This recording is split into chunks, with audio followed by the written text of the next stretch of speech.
You made it to level 2, deeper questions leading to deeper answers. I'm Tomas Garza, and I'm here to help you decide to transform. I'll be setting the pace for the process to support your unfolding. Learn and commit to a practice that brings simplicity and an awareness of what is ready to be released. Join me now and allow the experience of a deeper sense of love.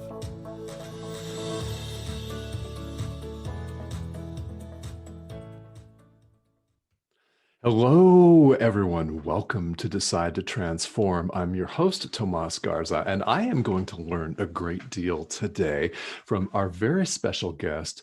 Joining us from Oregon is Erik Roth, and I'm looking forward to this conversation.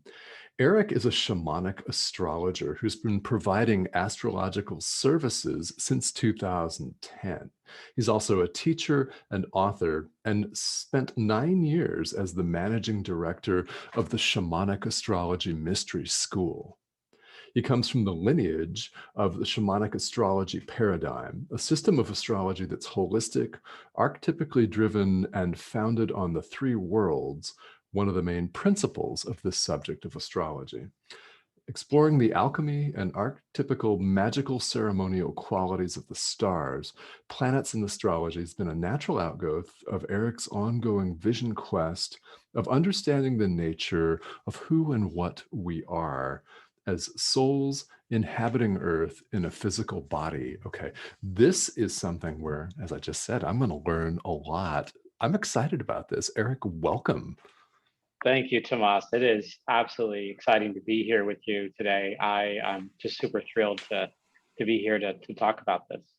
This is really wonderful. I'm looking forward to this because people have a conventional idea of what astrology is and what it consists of, and yours is deeper than that. So I guess the first question that I would have is, what is, in fact, shamanic astrology? Yeah, thank you. Shamanic astrology is a system of astrology that is holistic. It doesn't hold judgment over the signs or the planets that a lot of people are familiar with. It is also, as you read in the bio, the three worlds principle, meaning that the knowledge or the information that we gather, astrology being a symbolic language and a language of ourselves, one of the languages of ourselves, that we tune into these three worlds, the classic worlds that, especially those that are spiritually minded, understand or at least know of them. Yeah. The middle world, the world in which we're living in the third dimension, are our physical reality and the complexities of our relationships and our work and resources and survival. Okay. Mm-hmm. And then we have the upper world, or what is sometimes called the celestial world. That is our connection to the divine, to one could say, our spiritual expansion in life. And where there is, where time is not linear, mm-hmm. where things don't happen, on a scale that might be considered rational, but yet they're necessary could be necessary for our growth. Mm-hmm. And then we have the lower world, or the underworld, which has, gotten a pretty bad rap with, over the last few thousand years with, certain religions, depending on their interpretations of mm-hmm. whatever material that they have. But this is a place of transformation. It's a place of surrender to ourselves. And I liken it to what Kaylin Castell refers to, she's a shamanic astrologer, as the chrysalis stage. Oh. It's the surrender into the transformation, which can be at times painful, can be at times very uncomfortable and leaving us in a vulnerable space. But without that, we wouldn't be able to be gifted the next chapter of our life in that sense. It really helps us become more authentic. Okay. become true to ourselves. And then I also, my own looking at that underworld is, I think of it as the deep, dark soil that has all the essence, the fundamental elements of creation for plants and animals to thrive.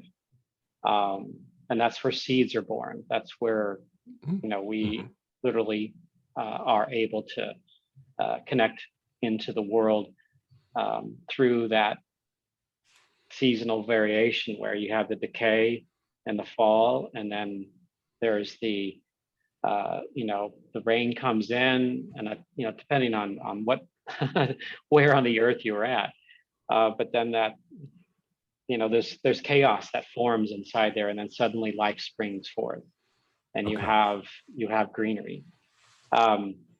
Yes, so these are the three worlds. So shamanic astrology tunes us into those three worlds.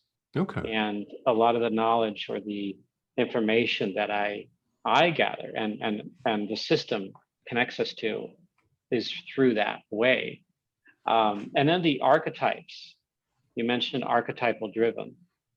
Well, the signs that if people can say, oh, I'm a Libra or I'm a Leo or something like that, that's a seasonal energy that connects us to the earth seasons. And these signs are considered archetypes. And for those that are not familiar with that word, these are ancient images that are embedded on our unconscious and our psyche, that if we can look back to some of the more primal archetypes, we can say the great mother earth, the divine, God. These are the powerful primal archetypes that live, and we embody them. And for some, there are certain archetypes that are more prominent, featured in their lives, and others that are more not as a priority. And so shamanic astrology looks at all of that, and it holds in a way where these archetypes have a voice, that they speak through us. Some of the influence of shamanic astrology comes from Jungian, psychotherapy, and the archetypes, and even Jung connected to the worlds, the different worlds. And the experiential portion of this, which is literally going outside and connecting with the stars and the earth, and the relationship between the sky and the earth, and what is our own relationship to that relationship, why we become that vessel in that space through that. And that's part of how we can help ourselves navigate, is through that relationship. But it's not just simply looking on a computer screen and seeing a chart, which is, obviously you want to do that in order to get some understanding, but to actually go out there and experience it oneself. The planets and the stars are spirit guides. They connect us into that space. They are initiators and teachers for ourselves. They help us connect with that path. And so this is, as far as shamanic astrology is concerned, it embodies, all of that, and helps us orient life. That it's one of several systems or tools out there that can help us be who we are. Yeah. Well, there's so much as we're talking about it here that's of interest. Tell us a little bit more, if you don't mind, about the experiential component, because this is not something that a lot of people think about when they think of astrology. Yeah, thank you. It just reminds me the conversation I had yesterday with an organizer of the Conscious Life Expo, and she's also at least she's experienced in astrology, but she's also highly fascinated and connects into what we call the night sky. So as an example, she tells me, oh yeah, I sometimes go up to remote places or the Mount Shasta up there where there's Okay. hardly any light pollution.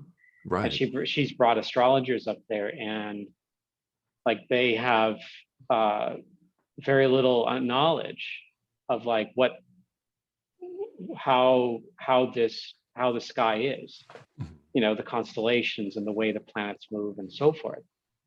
And to me, that's unfortunate, because it's so rewarding to go up there and actually learn Okay. about you know, the sky dome. You know, we are here on this planet and we navigate that territory, but experientially, for example, um, ancient peoples throughout, almost no matter where you were on the globe, many thousands of years ago, a lot of their mythologies, their stories, as above, so below, connect them Mhm. to that process. They connected to the divine energies in Okay. the sky and Yeah. connected it to the earth. And so when they would see, for example, a Venus moon conjunction, like say Venus and the moon are right next to each other in the sky, Hmm. and they would see a goddess Oh. going through the gates to be rebirthed out of the underworld. And that in some circles, the crescent moon, when the crescent moon conjuncts Venus, it's like Venus it's literally boarding that boat to go out of on the underworld as she's transforming, being the ancient goddess of uh, from ancient Mesopotamia called Inanna, and she was one of the precursors to Venus, the Roman Oh. goddess Venus. Okay. Yeah. And so it's that literal connection that we have. We can experience that. It may not be the actual like physical way that that planet is, you know, orbiting the sun and the moon orbiting the earth, but we see it in that symbolic language that's Gotcha. teaching us something about ourselves, Oh, wow. Love that. Okay. as it occupies perhaps a certain place in the sky. Um, and then for another example is experiencing just the passage of the moon, the phases of the moon as it goes across the sky, and having what does one feel when they see that? What did they experience? And ceremonies have been built around the phases of the moon, and when they're, you know, when the sun is setting at a certain point, like say at the equinoxes or the solstices, they mark them. It helps them connect into like where they are in time as well, what is coming up for them. And they they created megalithic structures across the globe, Right. Yes. pyramids, temples. Yeah. Uh, you know, if you've been Tomas, to certain places in the Southwest, there are some amazing constructs out there as well, and petroglyphs Oh, yeah. that also Hmm. connect us to the sky and the earth. Yeah, so those are the experiences. And this is part of the language as far as astrology is concerned. The ancient roots of it come from those areas, from all these places across the globe, and our human connection for desire for meaning, desire for like, what does this all mean? I'm also looking for order. Is there order in this planet, in my life? And so they're experiencing that, and they're connecting to the seasons, and eventually signs and archetypes start to be forged, you know, over thousands of years, and they Hmm. start to recognize that and connect into it for themselves and for for everybody. So ceremonially, we could at times, if we know a certain um, conjunction or aspect, meaning when I say an aspect, it means like, oh, the sun is rising today as a star is setting on the other horizon. That can be an Yeah. aspect. A Right. polarity is happening. There's a relationship there. Hmm. And so you could mark that, especially if it's connecting into something more personal for you. Okay. You could meditate on that and open up to what maybe certain knowledge or wisdom might be coming through. Mm-hmm. it also connects us to the magic of creation itself, the divine creation. Uh, what I like to call great spirit or great mystery is essentially just, or the universe or God. That is, it connects us into that space. That and the mystery is infinite, Hmm. and we're Hmm. always looking into that. And that, to me, I know on a personal level, I want to keep exploring that until my last breath Oh, on oh this yeah. planet. Yeah. It fuels me. It gets me going in the morning, and still at night until I have to realize I got to turn in, as I'm Yeah. curious about the universe.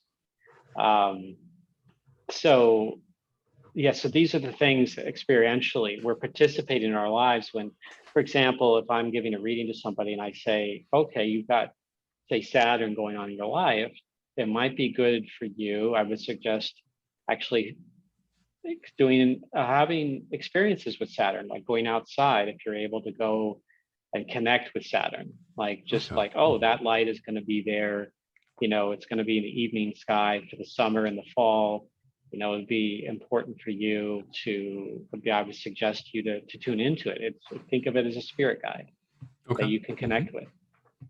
So that's another way to um, for a person to manifest, their what they're wanting, or what sort of their soul is desiring, perhaps Okay. at that Yeah. time, being initiated in. Hmm. Well, this is so fascinating because it's multidimensional and it's just so much more than most people think of. They think of astrology as your sun sign only, or a horoscope. And you mentioned Saturn a moment ago, so let's use Saturn as an example. What is the archetypical meaning of Saturn?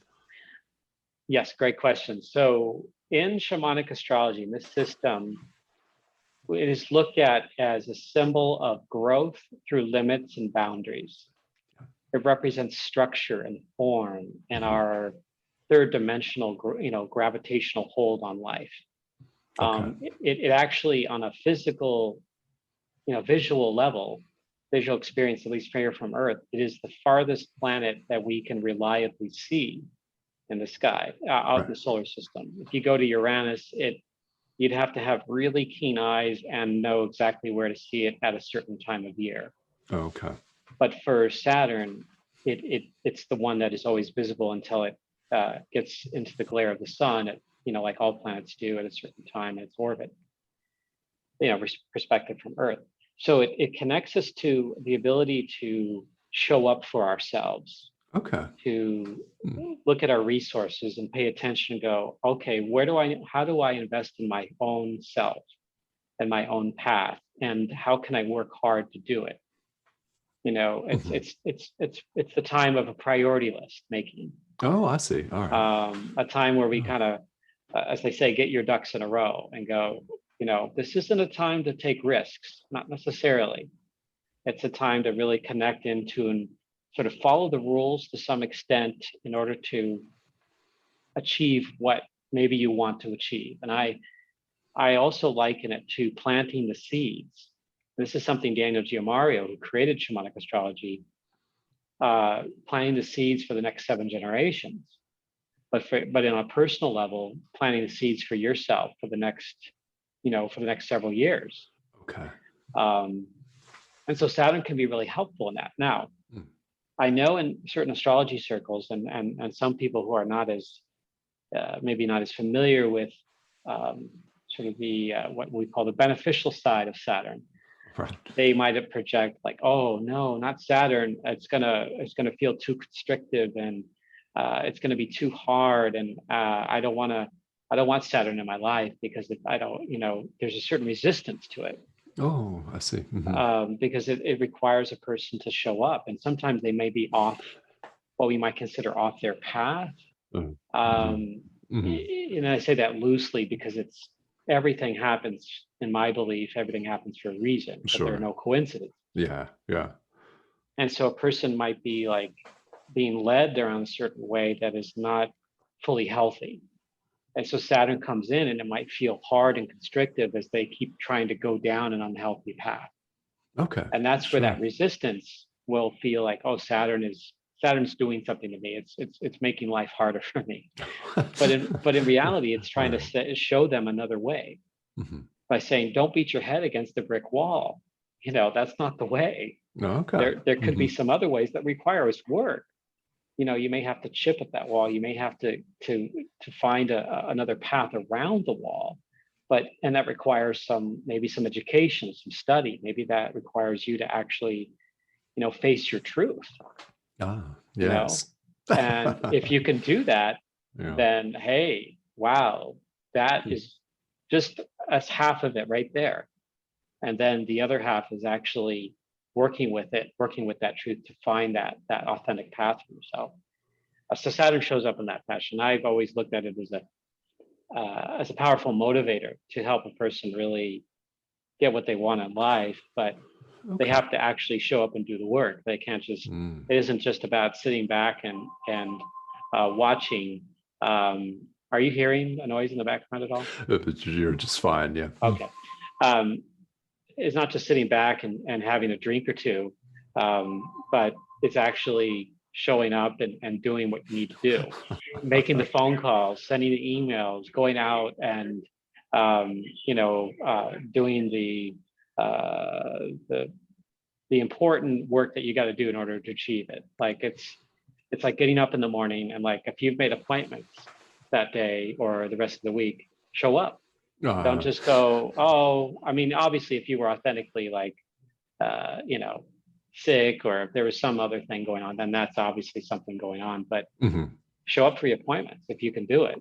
Obviously, sometimes we have to reschedule or juggle things. That's fine. But if you're just canceling or just like completely ghosting appointments, that's like, almost the antithesis of Saturn. Just like, oh no. Because there are, in the Saturn's case, there are like consequences, and they may not be like entirely easy to see, but they can show up where like, oh my God, I missed an appointment, and that was an opportunity for me. You don't know what that could be the result of that. There could be some insight. There could be some additional like layers there. Even if it's just a simple doctor's appointment or a dental cleaning, there could be something there. And it's like Saturn, show up. It's a time for good attendance. Okay. Well, I can imagine some resistance to the showing up and doing the work component. Yes. I'll give an example. I was many years ago, I was transitioning. I was still moonlighting as an astrologer, and I was working in insurance. Oh, okay. Full time, and I kept prolonging my full time into astrology, and like I had to put in my notice, but then into the agency I worked for. And then she came and I had an idea. I'm like, well, maybe I can like contract out as a consultant and just, maybe a couple of days a week, keep going with that. There was this sense of security with that. Like, oh, I got this extra blanket. Well, it turns out that the universe had other plans for me. And I was essentially by my boss scapegoated into being like sort of the source of the agency's like financial woes. I was there for 5.5 years. And so she was having a hard time in the agencies. She had lost some clients, and I was having a difficult time training a person that was going to take over the accounts. And an innocent conversation with her co-owner about a client call led her to bring me into office and like basically make me being the scapegoat. I was just like taken to task, and I realized that she was projecting onto me a lot of this stuff. And I'm like, okay, this is not working. And then later she came into my office and essentially just tried to trigger me and activate me, tried to get me into an argument. And I almost got to that point, but then I realized I'm like, okay, I'm not going there. This Yeah. is not going to be helpful to anybody. And I go, do you just want me to leave right now? I still had like 3 official days left at the office. Okay. And she goes, yeah, oh, and then she turned it around and says, oh, you want to leave right now? I said, okay, yeah, okay, fine, I'll leave. And at this point, I was shaking. I was nervous, but I was in a Saturn cycle. Okay. Saturn was, I think, on my midheaven. It has to do with work. It has to do with my calling in life. And I had to make a decision right there. I had to go, okay, I need to walk out. I need to leave. And I got in my car. She actually escorted me out of the office. I didn't even get to say goodbye to anybody.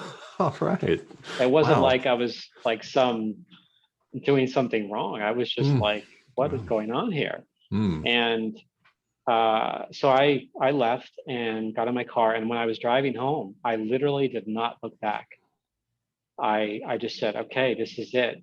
I was nervous. I was shaking. I got home. I was on the couch. I was like, okay, I think I just had a glass of water and I was just like, okay, I just need to ground myself into this space. But it was Saturn educating me along with the universe. Okay. But there was something powerful happening. I'm like, okay, I need to take this torch of, if I want to get serious with my practice, with my calling in life. All right. I've got to step into that role. And it was hard at first. I had some, a lot of building to do, okay. a lot of, networking and resource people connecting into, which I love. It took a while, it took years, but I was able to really get into that. Okay. But this is a way for Saturn to come in and say, hey, you can't just like hold off this path, Erik. All right. There's something here, something else, and you're going to be of service to the world. And here's a door. Okay. Yes. There's an open door. Yeah. Choose to take it, please. We can't force you. Right. You've got to choose to walk that. And so that's an example of Saturn coming into my life. And and it was interesting because before that, I think it was during that time that I did a little what I call a Saturn ceremony, where I was just simply asking for some guidance, and I was asking for some help in navigating this transition. And I didn't know how it was going to unfold, but I put this little altar together with a picture of Saturn and some resources, something solid like a piece of granite. Like this is a way to kind of connect into magic, and just simply meditate and use those symbols as a way to anchor yourself into the space. But that's one way to do it, and I found it very helpful. Okay. Well, this is really wonderful. And you're answering one of the questions that I had at the outset, which is how you got into shamanic astrology. So you were escorted out of the insurance office. And I know everyone out there listening has had the experience of being summarily dismissed or escorted out. I certainly have. Yeah. Everyone has a great story about that. So then you began to practice this form of astrology. So how did you get into shamanic astrology in particular? Well, that one, I mean, I just want to backtrack a little bit. In that event, I was already practicing for about, I think, close to 3 years. Okay. By the time I was escorted out, maybe 2.5 years. All right. But I had started studying it originally back in 2004 when I first met Daniel Giamario and started taking classes from him. And how I got to that space, it was through studying shamanism. Was how I got to that space. Okay. And so I met Daniel at a workshop in 2004 at Brighton Bush Hot Springs in Oregon. Okay. Yeah. If any of your listeners might be familiar with that, it's just a really amazing, sacred place that's just in the sort of the foothills of the Cascade Mountains, right east of Salem, Oregon. And I had on that workshop, we did some breath work, shamanic breath work, and some shamanic astrology, and I was transformed. Hmm. I was able to be vulnerable, to come down into my space, my soul, and feel it. And there, I was grieving.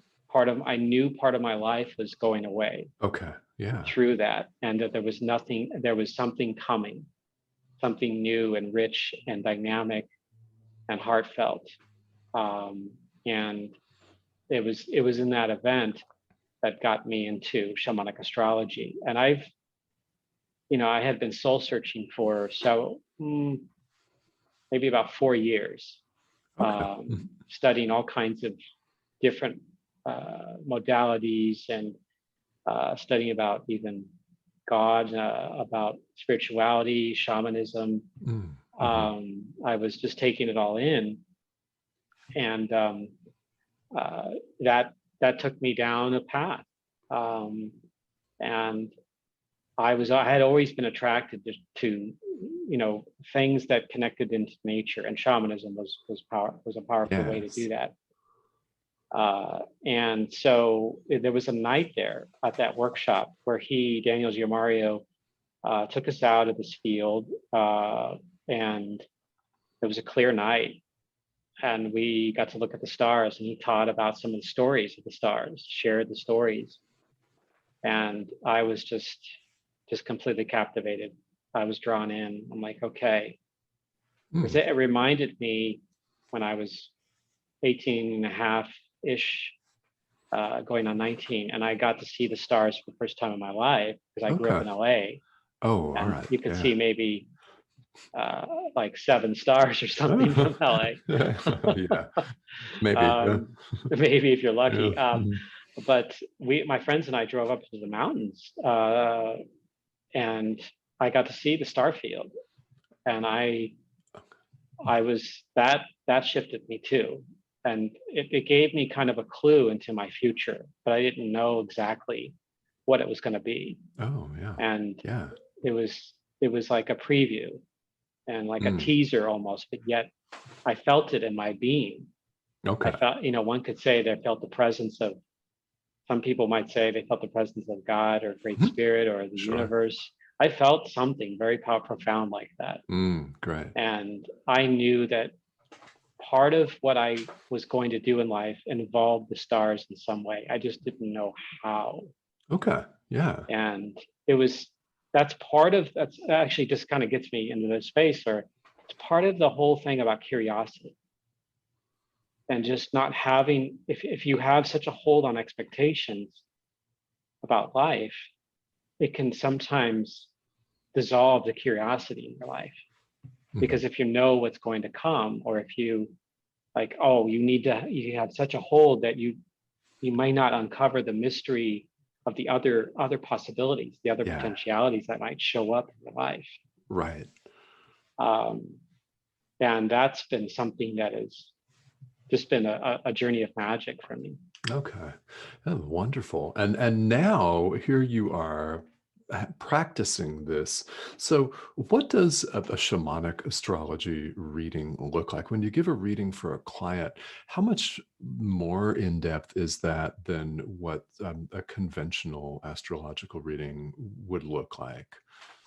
Well, in shamanic astrology, it goes into the depths of a person's journey. Oh, yeah. What All is right. their archetypal path? What Mm. stories are there?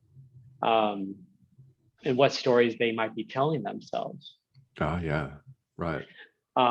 It goes into their lineage, about where they came from, and what archetypally what their beginner at this lifetime. Oh, wonderful. Okay. And for those that are familiar with the sun sign, the sun plays an important role. It's not the end all be all, but it does play an important role in it. We can call it's the fuel that you burn to reach your life purpose. Mm. Okay.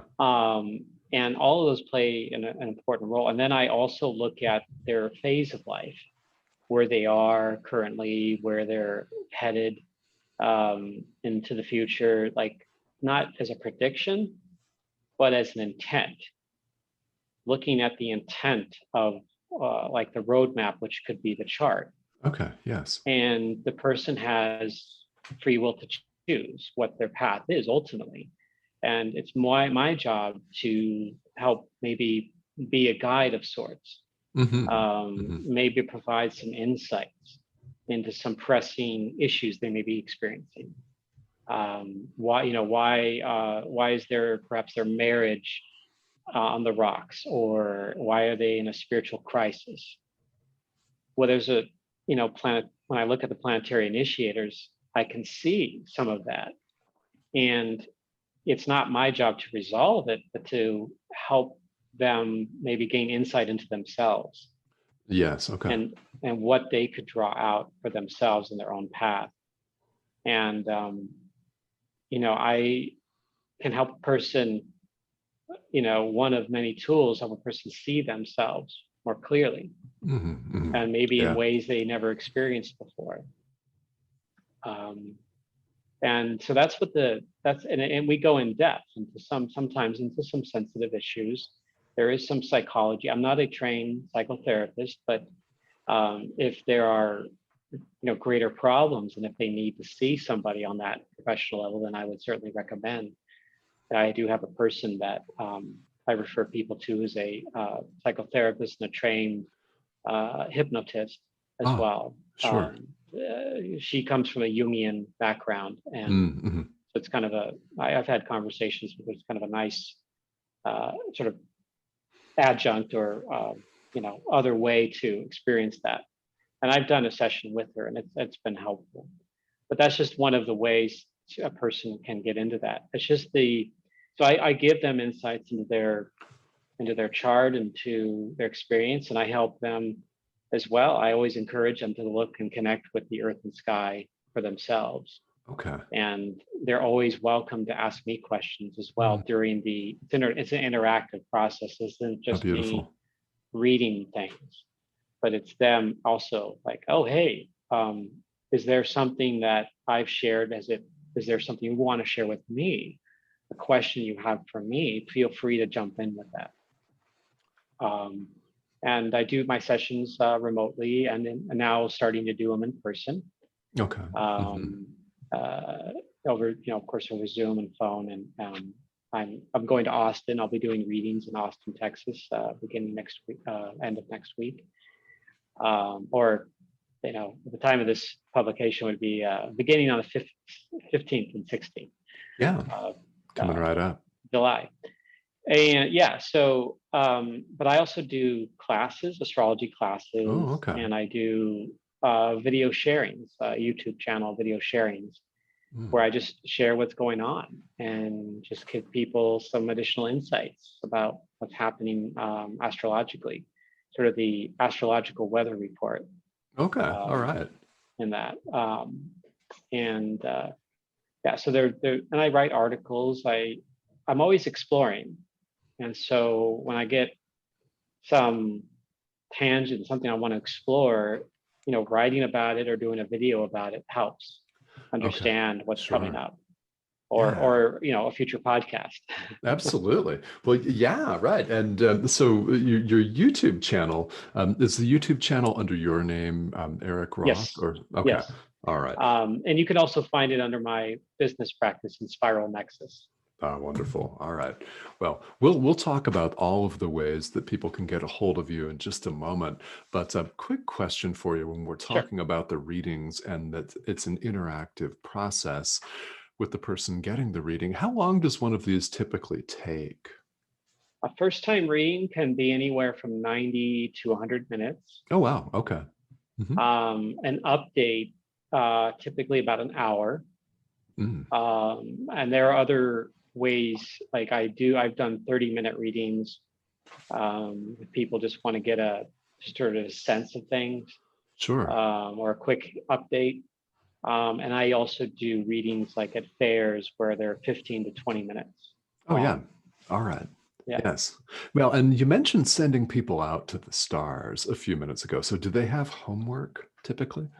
In a way, yes. Good. All right. I do share with them to share what their insights were Mhm. if they've connected. Like I would say, okay, we'll go out and look at Saturn or Jupiter, and just meditate with them when you're able to. You know, I tell them like when it's going to be more visible, and so they're not like having to get up at 2 o'clock in the morning to see it, but All right. to connect with it maybe in the evening time, or if they're early risers, you know, in the morning before sunrise, and just say, just be out there and meditate, maybe do a vision board around it for themselves Mhm. if they're familiar with that.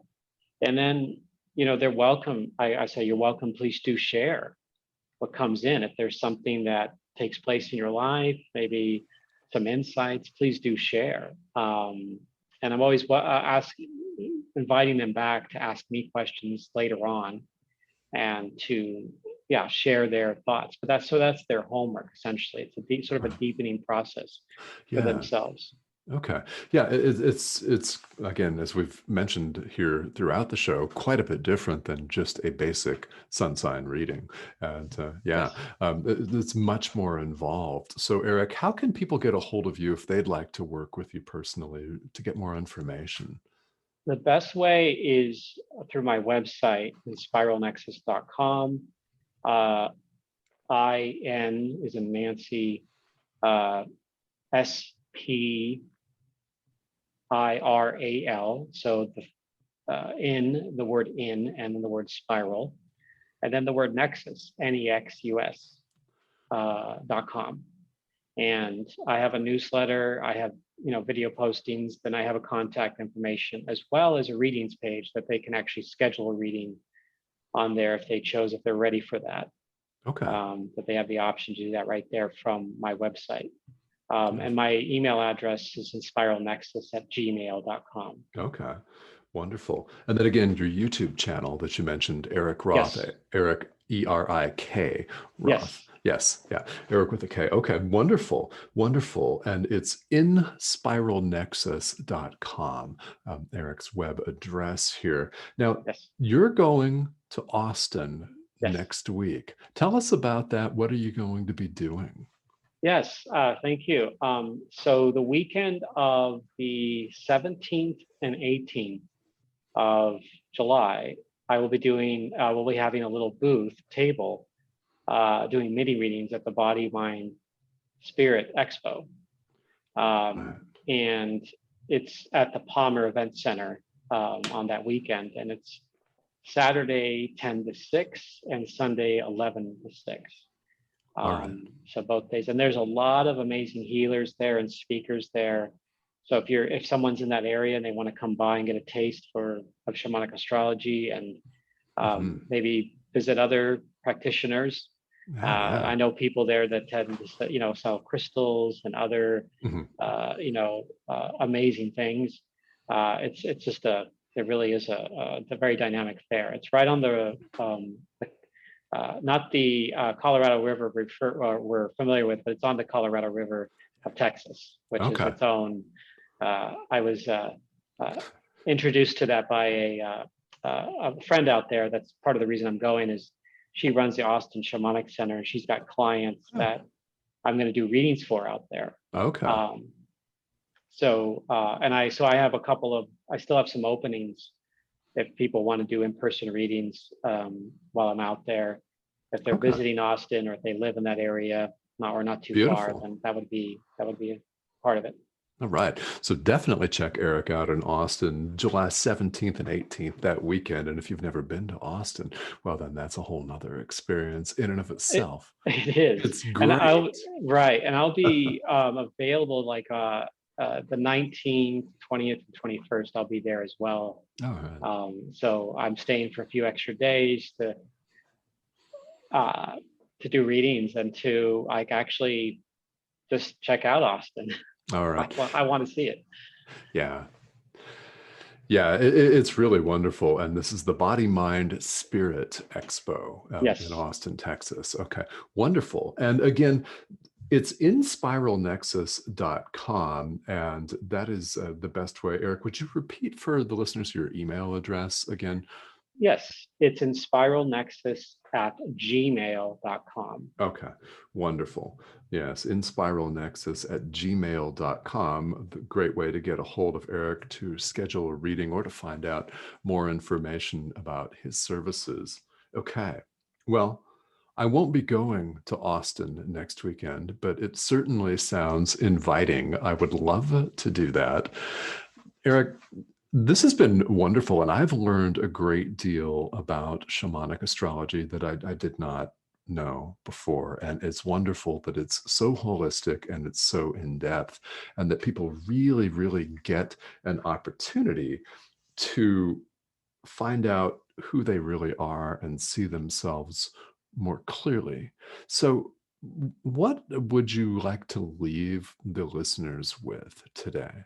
Ah, what I would like to leave is sharing that there is a sky all around us, sun and the moon and the stars, and they're there with us. We are in relationship, and for each person to develop their own relationship with that sky, and including the earth, of course.